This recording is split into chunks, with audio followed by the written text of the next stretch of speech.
And James, just explain to us how bad, if you like, this schism is now with the United States. I mean, it's pretty clear the White House are not happy with the UK's decision. We're meant to have a special relationship. It's clear on this, there are very deep divisions.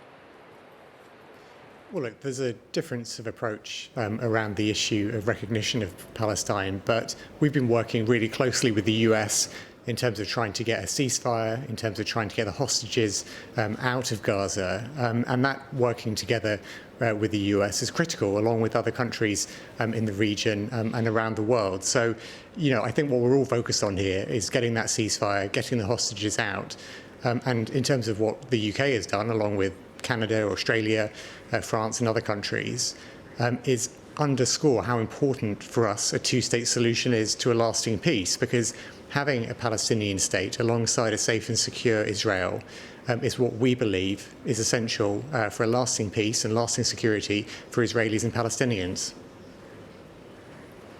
But James, the honest answer here is that in the immediate term, that's going to make no difference to any of that. And hasn't the UK in many ways essentially got rid of some of the leverage over the United States, the one country who could change Israel's course of action?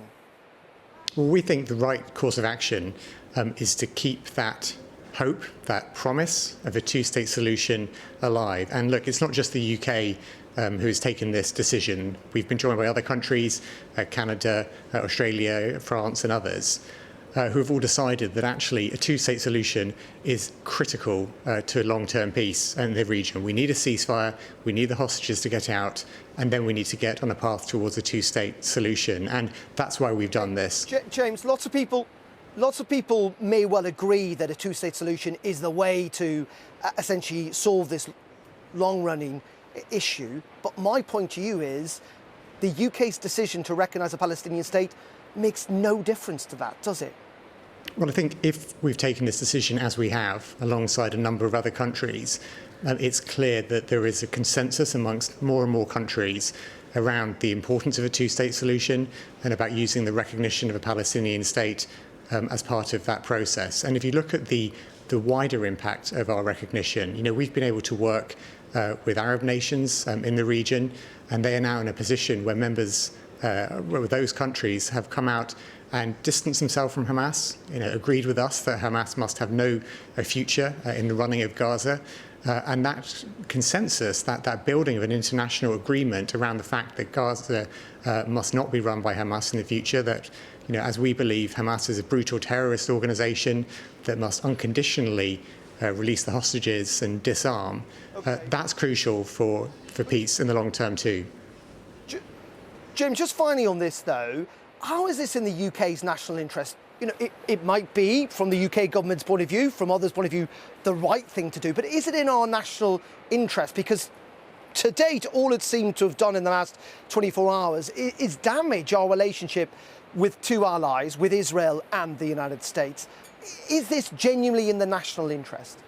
We have a moral duty as a country, and it's also important for us to have stability and long-term peace around the world and in the Middle East in particular. And look, this has been going on, the question about the recognition of Palestinian statehood has been a question which has been asked over many, many years. And we've decided that right now, with the prospect of a two-state solution feeling like it's getting further and further from reach, it's the right time for us as the UK, along with other allies like Canada and Australia, France and so on, to say, no, we're going to recognise the state of Palestine in order to keep that two-state solution alive, because we think that that is the way for both Palestinians and Israelis to get a long-term, secure and lasting peace.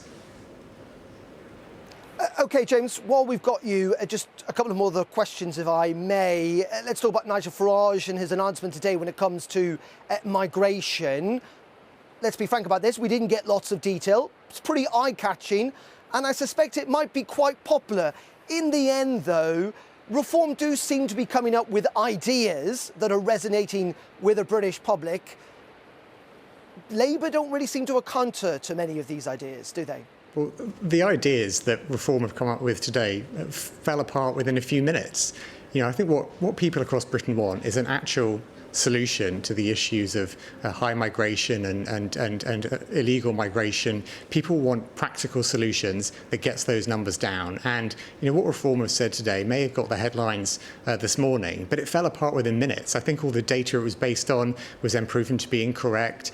At the press conference, they couldn't answer basic questions. And not only is this back of a fag packet policy, it's also something which, if implemented, if anything like this was implemented, it would mean that people who are in Britain, who have families here and have contributed to society, maybe worked in businesses, that they would be deported. So, Reform's policy, it doesn't make sense. It's falling apart at the seams. And actually what we're doing is getting a grip on both legal migration and illegal migration, because that's what the British people want. Okay, and just very finally, Sir Ed Davey, speaking to Beth a little earlier, suggested, or didn't rule out, let's say, potentially a pact or a coalition with Labour after the next election. I assume you wouldn't rule out either, given the fact, obviously, we don't know the result of that election.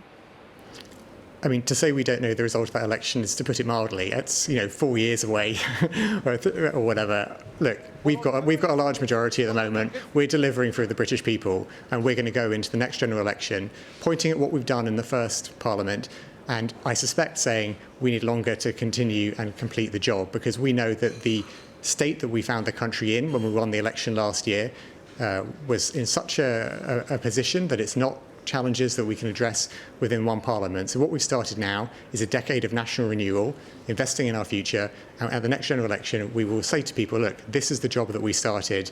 We want to continue the investment, continue making people better off, and make Britain a fairer country. Okay, James Murray there live from Westminster. Thank you very much indeed for joining us.